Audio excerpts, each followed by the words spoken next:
예수님의 제자 양육법은 잘 하시리라고 생각합니다. 왜냐하면 구역 공과에 해마다 빠지지 않습니다.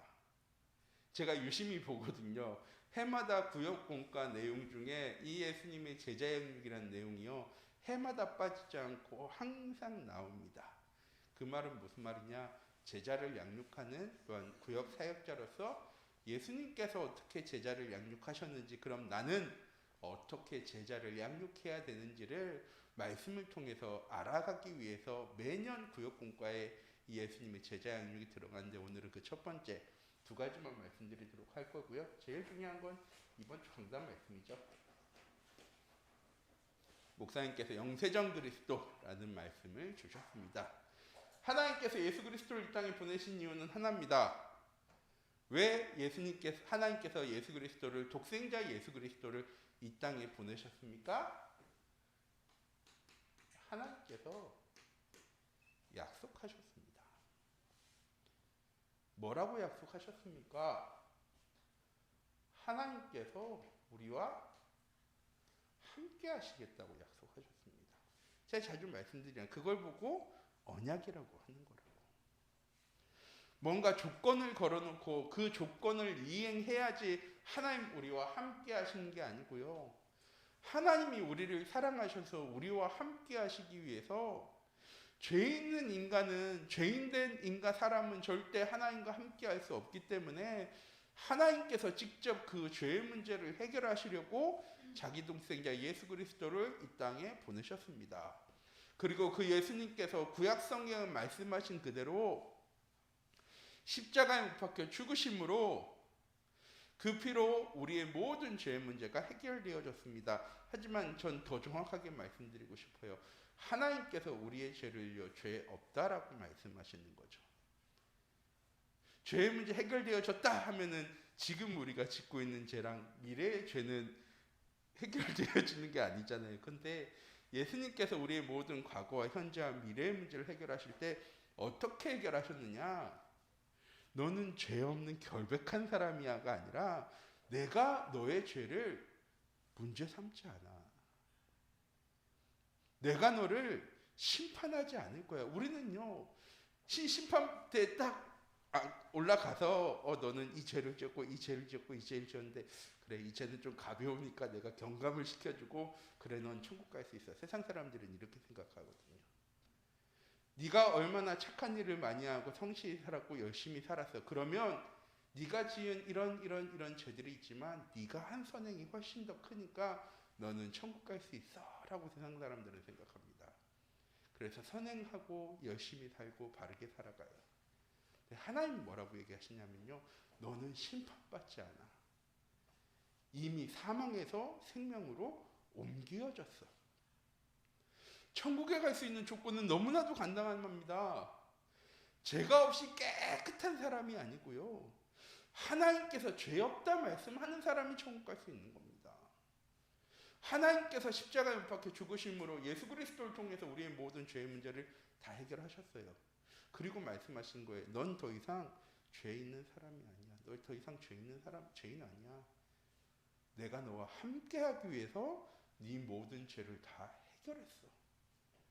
우리는 깨끗하게 살아가기 위해서 신앙생활을 하는 것이 아니고요, 하나님과 함께하기 위해서 신앙생활을 하는 겁니다. 그래서 하나님께서 우리의 모든 죄를요 깨끗하게 하시는 거예요. 하나님이 세상을 이처럼 사랑하사 독생자를 주셨으니 이는 그를 뭐하는 사람마다 믿기만 하면 멸망하지 않고 영생 얻게 되어질 거야. 그 예수 그리스도가 우리와 함께하고 계십니다. 근데 우리가 어떻게 함께 하냐죠. 하나님이 우리와 함께 하시는데, 옛날에 복음 편지인가 요 그림 세 개 아마 아실 거예요.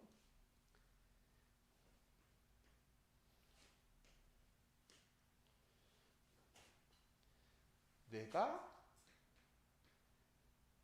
주인 되어진 삶이 아니라 사단이 주인 되어진 삶을 살아가는 인생. 하나님은 예수 그리스도는 우리의 사랑 가운데 있지 않는 삶. 이걸 보고 뭐라고 얘기합니까? 불신자 상태.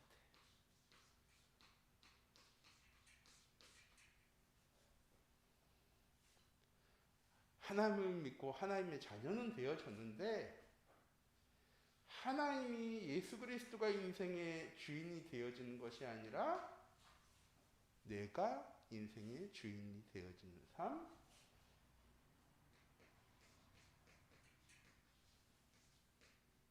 종교생활, 다른 말로 신앙생활. 내가 주인이 되는 것이 아니라 하나님이 내 인생의 주인 되는 삶을 살아가는 것. 이거 갈라디아 2장 20절 말씀이죠. 내가 그리스도와 함께 십자가에 못 박혔느니 그런즉 이제 내가 사는 것이 아니라 내 안에 그리스도께서 사시는 것이라. 전 여기 사이에다가 한 단어 더 집어넣고 고백한대요. 그럼에도 내가 사는 것은 자기 몸 버리신 예수 그리스도를 믿는 믿음 안에 살기 위한 것이다.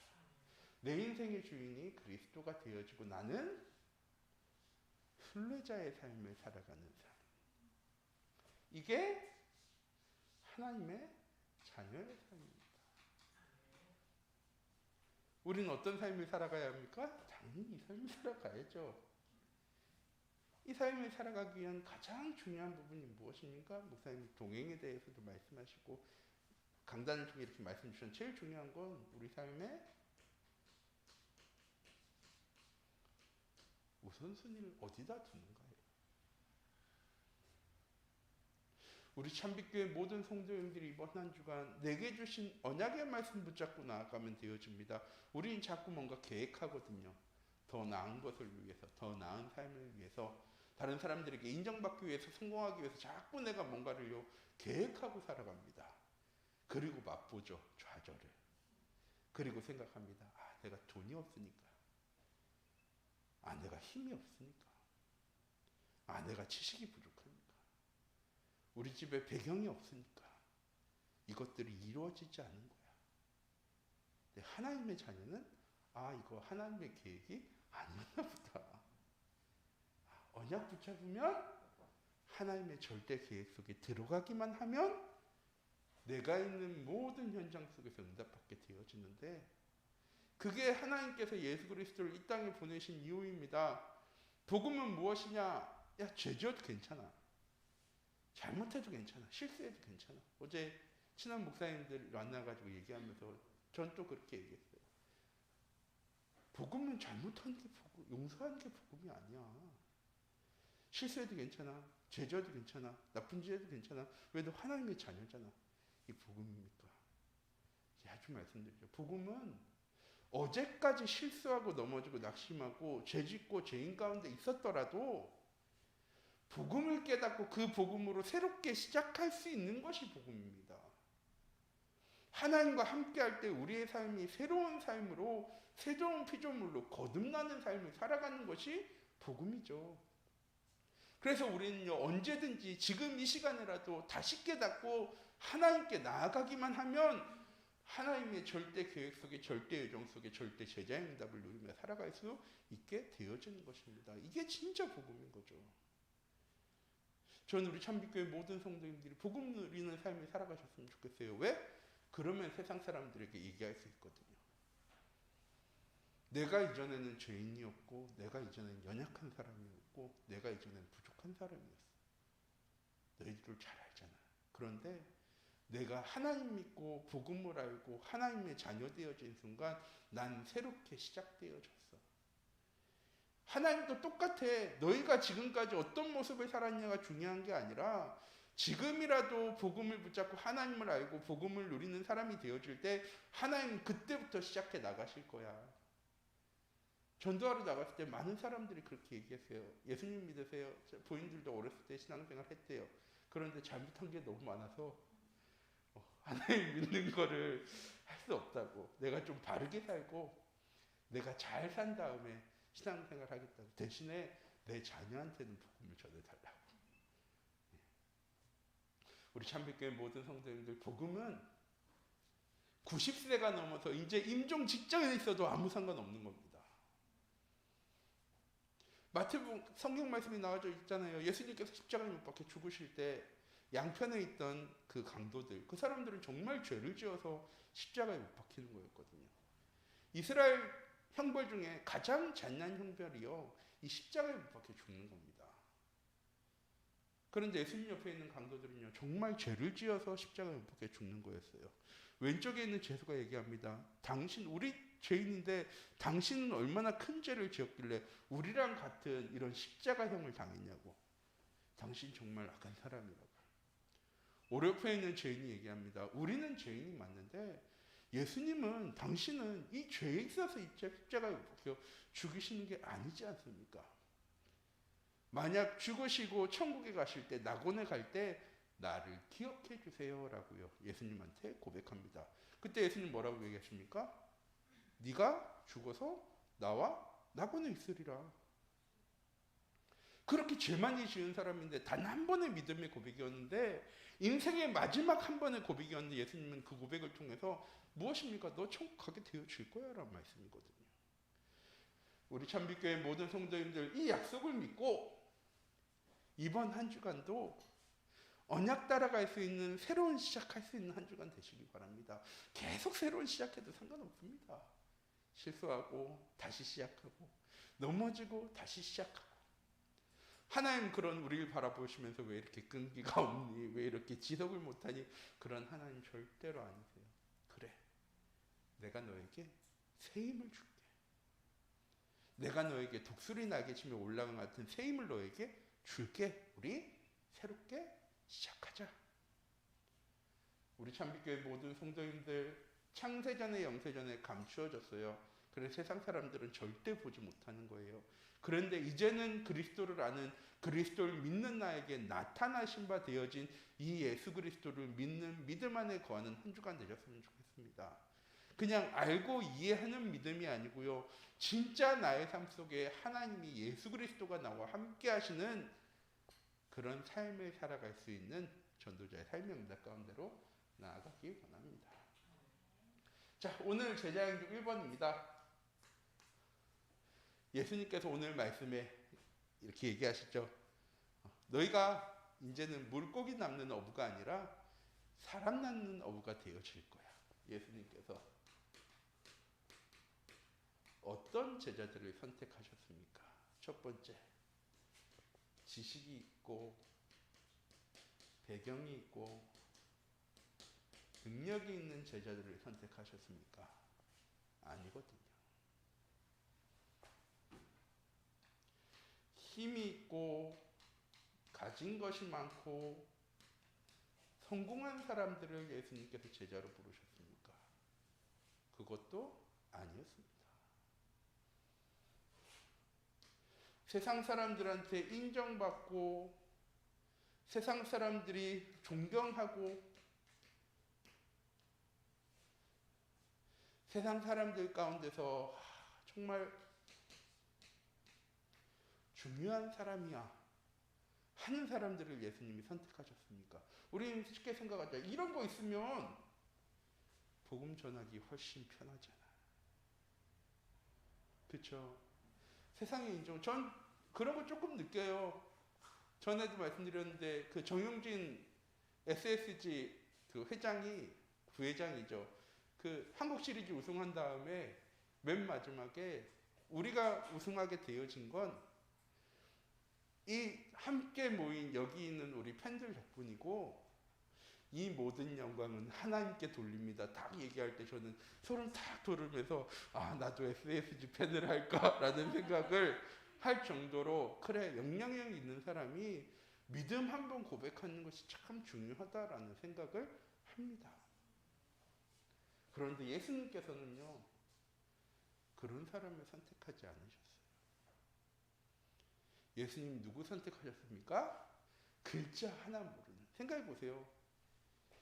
2000년 전입니다. 2000년 전에 어부가 글자 알았습니까요? 우리나라 조선시대 생각해 보세요. 어부들이, 농사 지은 사람들이 글자 알았을까요? 아니요.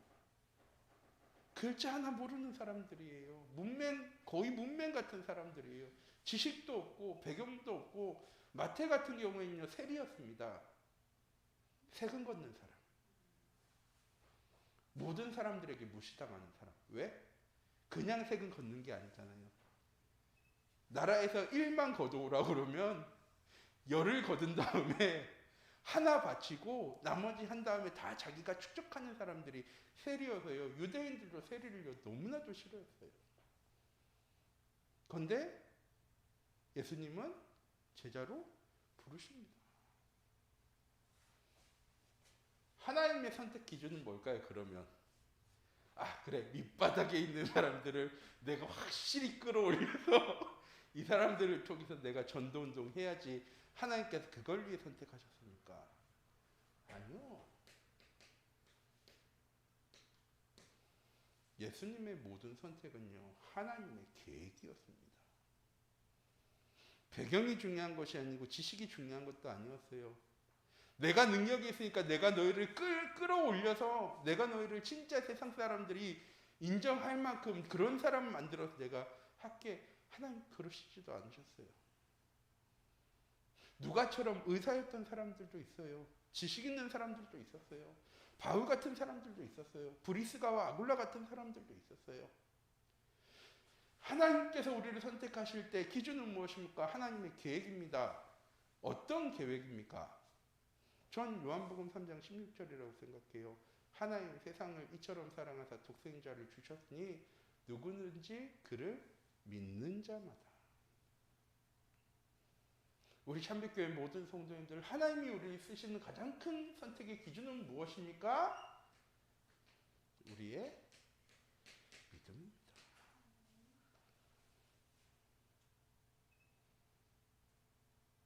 한 번은 한 랩런트한테가 이렇게 질문했어요. 두 사람이 있다. 한 사람은 작은 슈퍼를 운영하면서 전도운동을 열심히 하는 사람이야. 그리고 한 사람은 대기업의 높은 자리에 있는데 신앙생활만 할 뿐 전도 같은 건 하나도 못하는 사람이야.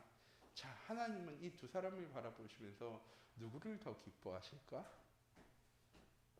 하나님은 이 사람 중에 누가 높은 자라고 얘기하실까?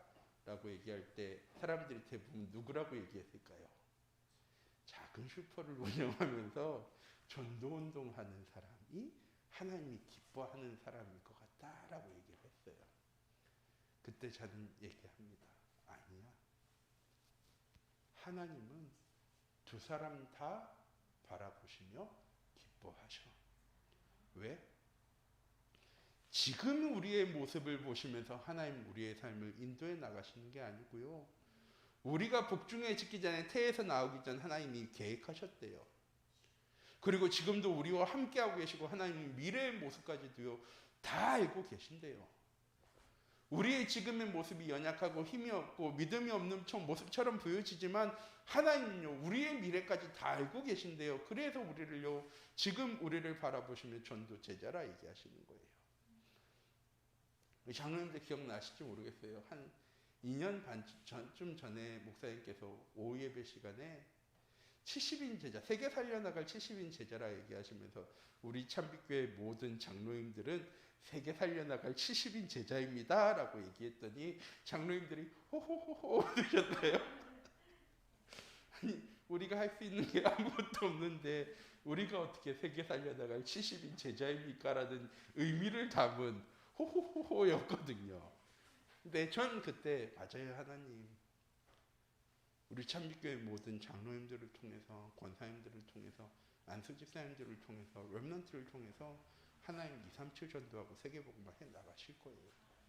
지금 모습은 그렇지 않은 것처럼 보여지지만 하나님은 미래까지도 아시고 우리를 그렇게 말씀하시는 거거든요. 우리는 단순히 우리의 과거와 지금의 모습을 바라보면서 내가 무슨 전도 제자야. 전도가 안 되어지는데 라고 생각하겠지만 하나님은요. 다 알고 계세요. 예수님께서 유다가 배신할 줄 모르셨을까요? 예수님께서 베드로가 배신할 줄 모르셨습니까? 3번 부인할 줄 모르셨습니까? 알고 계셨어요. 예수님께서 직접 얘기하시거든요. 최후의 만찬인데 네가 나를 3번 부인하게 되어질 거야 라고 얘기할 때 베드로 뭐라고 얘기했습니까? 예수님 여기 있는 사람들 다 배신해도 나는 배신 안 해요. 그랬던 베드로가 바리새인들과 재판장들과 사두개인들이 너 예수님이랑 같이 다녔지 한 게 아니고요.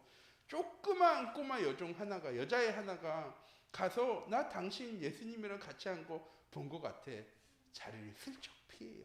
그랬더니 걔가 쫄쫄쫄 따라와서 또 얘기합니다. 나 당신 예수님이랑 같이 있는 거 본 것 같은데. 그때 베드로가 어떻게 합니까? 부인합니다. 아니야, 나 저 사람 몰라. 또 다른 사람이 얘기합니다. 아니야, 당신 예수님 그렇게 기적 베풀고 할 때 내가 거기 있는 거 봤는데. 그러니까 베드로 어떻게 합니까? 그냥 부인한 게 아니고요, 예수님을 저주하면서 부인합니다. 예수님 그거 모르고 부르셨을까요? 아니요, 다 아시고 부르셨어요. 우리의 과거와 현재의 모습을 바라보시면 하나님 우리를 선택하신 게 아니라 하나님 우리의 미래의 모습까지 다 아시고 우리를 선택하셨습니다. 그럼 우린 어떻게 하면 그 미래의 모습 그대로 237 전도하고 세계복음화는 증인되어질 수 있을까요? 열심히 신앙생활을 하면 되겠죠? 아니요. 하나님 뭐라고 얘기하십니까? 아니야. 내가 인도할 거니까 너는 언약만 믿고 따라와. 그럼 네 삶은 237 전도하는 삶이 되어질 거야. 너의 삶은 세계복음하는 삶이 되어질 거야. 근데 우리는 염려하는 거죠. 지금의 모습이, 상황이, 형편이 그렇지 못한데, 알잖아요. 10년 전에 나랑 지금의 나랑 뭐 얼마나 많이 달라졌습니까? 물론 믿음은 많이 우리는 자랐다고 스스로 자평하지만 10년 전의 모습이나 지금의 내 모습, 20년 전에 지금의 모습이랑 지금 내 모습이 막 어마어마하게 차이 있는 건 아니잖아요. 그러면 10년 후에 내 모습은 뭐 어마어마하게 달라져 있을까요? 그때는 지금보다 더 힘도 없고 더 건강도 안 좋고 상황이 어떻게 되어질지 모르는데? 라고 우리는 생각해요. 네, 하나님은 아니시래요. 이것만 해. 믿음 가지고 언약 따라오기만 하면 내가 이루어 나갈 거야. 이게 예수님의 방식이었어요. 제자들을 어마어마한 학식 있는 사람, 능력 있는 사람, 배경 있는 사람으로 뽑을 이유가 없었어요. 가진 것 많은 사람, 배경 있는 사람, 인정받는 사람, 존중받는 사람 세우면 얼마나 좋아요. 근데 하나님은 그런 사람 선택하지 않으셨어요. 왜? 말씀드리잖아요. 하나님께서 성경 말씀을 기록하신 이유는 무엇입니까? 요셉처럼 살아야 돼. 다윗처럼 살아야 돼. 다윗 같은 신앙의 모습을 가지고 있어야 돼. 야, 다니엘처럼 그런 위기가 찾아왔을 때 너는 이렇게 기도해야 돼. 에스더처럼 이렇게 해야 돼. 이렇게 하시려고 하나님 우리 성경 말씀 기록해 놓으신 겁니까? 아니요. 다윗과 함께 했던 내가 너와 함께 할 거야. 다윗이 어마어마한 배경을 가진 집안에서 큰 게 아니잖아요. 요셉이 어마어마한 지식을 가지고 있었던 게 아닙니다. 세상 사람들에게 인정받은 게 아니었어요. 요셉 무엇만 했습니까? 하나님과 함께함으로 형통한 자의 응답을 누리기만 했는데 하나님 요셉을 애굽의 총리로 세우셨습니다. 하나님 다윗에게 처음부터 언약으로 주셨어요. 네가 이스라엘의 왕이야. 그래서 사울 왕이 경계한 거예요. 왜? 자기 아들 요르단이 있거든요. 요르단인데 왕이 다윗이 되어지면 자기 아들은 어떻게 되어집니까? 그래서요, 수단과 방법을 안 가지고요, 다윗을 죽이려고 했어요. 다윗은 골리앗 앞에 서기도 했습니다. 두려워했습니까? 안 두려워했어요. 왜? 하나님 주신 언약의 말씀은 반드시 이루어질 거니까. 내가 골리앗 앞에 죽을 이유가 있을까요? 없을까요? 없죠. 사울왕 앞에 죽을 이유가 있을까요? 없을까요? 없습니다. 하나님께서 성경 말씀을 기록한 이유는 언약 붙잡고 따라가는 사람을 하나님께서 어떻게 함께 하시고 인도하셨는지를요, 우리에게 보여주시는 거예요. 그리고 말씀하시는 거예요.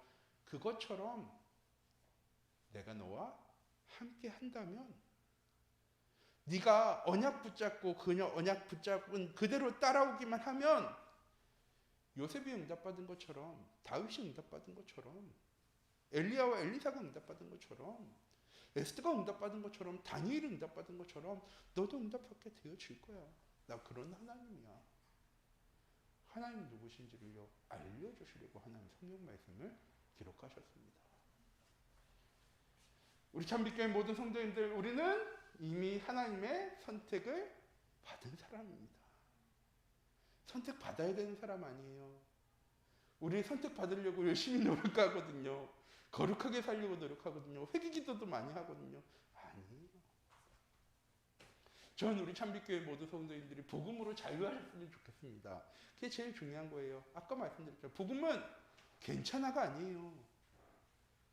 왜? 남은 괜찮게 안 바라보잖아요. 복음은 그리스도를 통해서 이 복음 붙잡고 우리는 새롭게 시작할 수 있는 거예요. 그 이전과는 하나님 개의치 않으신데 그건 다 발판이래요. 미래도 하나님께서 계획하신 그대로 인도해 나가실 거래요. 지금 우리는요 하나님 주신 언약 붙잡고 언약만 따라가면 되어질 거래요. 이건 세상 사람들이 보면서도 인정하게 되어져요. 우리는 우리가 잘 살기 위해서 신앙생활 하는 게 아니죠. 하나님 우리를 복음 안에서 너희만 평안하면 돼. 복음 안에서 너희만 잘 살면 돼. 복음 안에서 너희가 잘 누리면 돼. 그게 아니고 우리가 누리는 이 복음을 통해서 땅 끝까지 이 복음이 증거되어지기를 원하십니다. 우리가 세상 사람들보다 착하게 살 필요도 없고 바르게 살 필요도 없고 열심히 살 필요도 없어요. 하지만 복음을 가지고 있기 때문에 세상 사람들처럼 범죄하며 살아갈 이유도 없습니다. 세상 사람들처럼 다른 사람을 속이며 살아갈 이유도 없어요. 세상 사람들처럼 문제와 어려움과 위기가 찾아왔을 때 두려워하고 염려하고 걱정할 이유도 없어요. 우리 참빛교회 모든 성도님들, 하나님은 이런 복음 누릴 사람을 선택하시는 겁니다.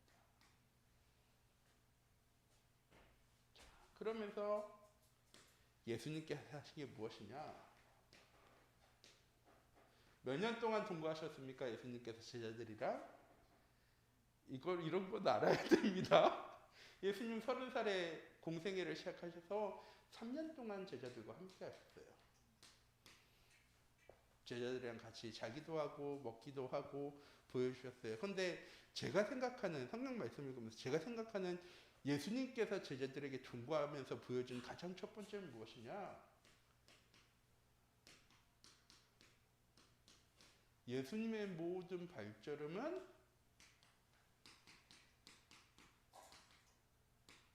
언약 성취의 발걸음이었습니다. 예수님께서 마지막에 예루살렘에 입성하실 때도 어린 나귀를 타고 가셨습니다. 구약 성경 말씀에 예언되어져 있는 그대로를 성취하시기 위해. 예수님의 3년의 모든 행적은 다 무엇이었습니까? 하나님께서 구약의 말씀을 통해서 예언하신 것을요 성취하시는 발걸음이었어요. 제자들도 유대인들이니까 글자는 몰라도요 구약 성경에 무엇이 기록되어져 있는지는요 다 아는 사람들입니다. 예수님께서 3년의 공생의 기간을 통해서 제자들에게 보여주셨어요. 무엇을? 하나님의 언약의 성취. 우리 참빛교회 모든 구역인도자님들과 중직자들이 잊지 마셔야 돼요. 내 자녀에게 내 후대의 현장에 무엇을 증거할 수 있어야 되느냐? 무엇을 보여줄 수 있어야 되느냐? 하나님의 언약의 말씀이 성취되어진다는 사실을 자녀들과 후대들과 현장에 증거할 수 있어야 합니다. 예수님께서 도덕적으로 사셨습니까? 예수님께서 이 율법적으로 지적받으신 적이 몇 번 있으시거든요. 안식일날 보리 이상 이렇게 해서 드시고 하면서 율법적으로는 맞지 않거든요. 모든 유대인들이 안식일날은 일하지 않아요. 먹지 않아요. 많은 사두개인들이 바리새인들이 이 예수님의 제자들의 모습을 지적합니다. 율법적으로 맞지 않아. 예수님께서 뭐라고 얘기하십니까? 나는 율법을 폐하려 온 거 아니라 이루기 위해 온 게 아니라 나는 그걸 완성하러 오셨습니다. 율법적으로 바른 모습을 지켜나가는 모습을 제자들에게 보여주신 것이 아니고요. 율법이 어떻게 완성되어지는지를 제자들을 통해 보여주셨어요. 우리의 신앙생활도 똑같습니다. 우리 율법적으로 살아갈 때 너무나도 많이 있거든요. 저 어렸을 때 말씀드렸잖아요. 주일학교 때 선생님이 그러셨어요. 저희 목사님이 이번 주에 어렸을 때부터 신앙생활 하신 거에 대해서 얘기를 하셨는데, 목사님은 차라리 누나랑 오빠가 선생님이었죠. 전 어렸을 때 아빠가 목사님이었거든요. 하루는 선생님이 이렇게 얘기하시는 거예요. 경민아, 예배 빠지면 안 돼. 그때 예배 빠지기도 했거든요. 예배 빠질 때마다 천국 올라가는 계단이 한 개씩 없어져. 네가 한두 주 빠졌을 때는 힘있게 도약해서 천국 갈 수 있지만, 네가 3주를 빠지고 4주를 빠져서 계단이 4개가 없어지면 넌 천국 가기 힘들어져. 주일날 돈 쓰면 안 돼. 하나님 기뻐하지 않으셔. 많은 것들이 있었어요. 그거 할 때마다 저는 어떤 느낌으로 했을까요? 이거는 사모님도 아시는지 모르겠지만, 저희 집이 이렇게 쭉 되게 교회에서 되게 멀었는데, 저희 집이 언덕에 있었는데, 대청동 살 때. 가다 보면은 목욕탕 밑에, 수정탕이란 목욕탕 밑에 분식점이 하나 있었어요. 그때 분식점에서 오뎅이랑 떡, 이렇게 물떡을 파는데 그 하나 50원이거든요. 저 어떻게 했을까요? 막 교회를 가다가 사모님이 헌금하라고 100원을 주시거든요. 그럼 저는 거기 가서 물떡을 하나 먹고 50원을 받아가지고 가서 헌금을 50원을 했어요. 그걸 얼마 많이 했을까요? 제가 엄청 많이 했겠죠. 자, 어린 저한테 그건 죄였을까요? 아니었을까요? 죄였어요. 저도 알았어요. 맞아요. 하나님 속인 거잖아요. 그래서 저는 어릴 때 주일날 교회 갈 때마다 늘 무엇을 가지고 왔을까요? 죄책감을 가지고 갔어요. 유혹을 이기지 못해 물떡을 먹어버린 죄책감과, 하나님한테 100원을 드려야 되는데 50원을 드렸다는 죄책감과, 또 집에 갔을 때 엄마 아빠한테 거짓말을 해야 된다는 죄책감을 가지고 살았어요. 전 항상 교회 갈 때마다 그랬거든요. 교회 갈 때 제가 행복했을까요? 행복하지 않았을까요? 안 행복했어요. 죄 지으러 가잖아요. 주일날 예배 드리러 가는 게 아니라 그 물통을 먹어야 됐기 때문에 저는 죄를 지으러 갈 수밖에 없었어요. 저는 늘 교회 갈 때 죄 지으러 갔어요. 그게 율법이에요. 율법은 죄인을 만들어요. 죄의 문제를 해결해 나가는 것입니다. 예수님이 완성하신 율법의 완성은 무엇입니까? 율법을 통해서 우리를 죄인 만들려고 하나님이 율법을 주신 게 아니에요. 하나님 우리와 함께하기 위해서 율법을 주신 거죠. 그래서 사람들은 다 십계명이 첫 번째 율법이라 생각하지만 아니에요. 창세기 29장에 하나님께서 이삭에게 얘기하세요. 네가 복받게 되어진 이유는 무엇이야? 네 아버지 아브라함이 내가 말한 율례와 법도와 규례를 잘 지켜 행했기 때문에. 그 시대에 율법 없었거든요. 하나님 주신 율법은 무엇입니까? 하나님 우리와 함께 하신다는 거예요.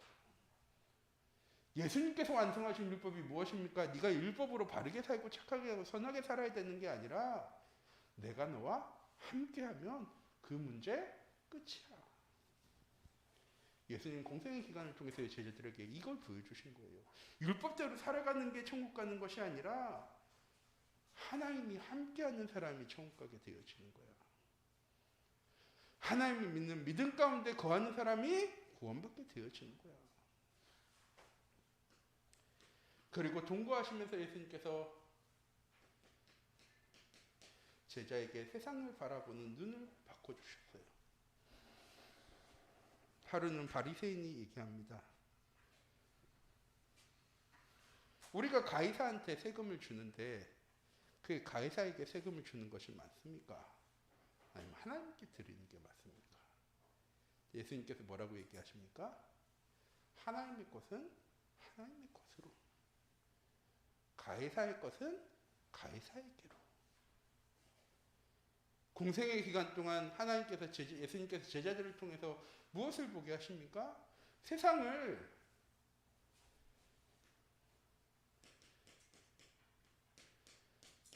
육신의 눈으로 바라보는 것이 아니라 세상을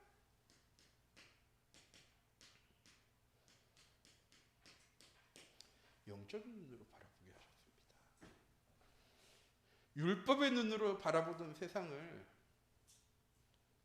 육신의 눈으로 바라보던 세상을, 현실과 사실과 진실을 위해 살아가던 세상 가운데 있던 제자들을 선택하셔서 말씀을 기준으로 영적인 사실을 볼 수 있는, 영적인 사실을 알고 누릴 수 있는 제자로 예수님께서 변화시키셨습니다. 정확하게는 보게 하신 거죠. 그리고 변화시킨 건 언제 변화시켰습니까? 이때 변화시킨 거예요.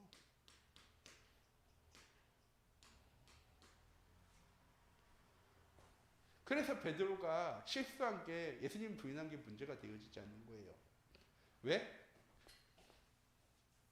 알고는 있었던 거지 베드로의 것은 아니었으니까. 예수님 십자가에 못 박혀 돌아가시고 다 도망갔습니다. 누가도 도망갔고요. 제자들 다 흩어졌어요. 예수님께 도마 찾아오셔서 보여주시잖아요. 야, 여기 만져봐. 내가 창에 찔린 거야. 야, 여기 만져봐. 내 창에 찔렸던 자국이야. 제자들이 알고 있었어요. 3년 동안 예수님이랑 함께 하면서. 근데 중요한 건 뭐예요? 베드로의 것은 아니었던 거죠. 누가의 것은 아니었던 거예요.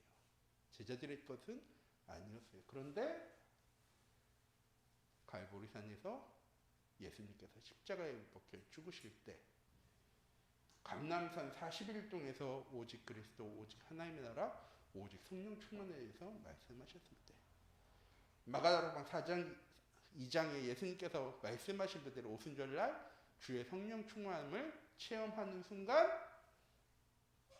내가 예수님을 통해서 보았던 것이 무엇이 되어졌습니까?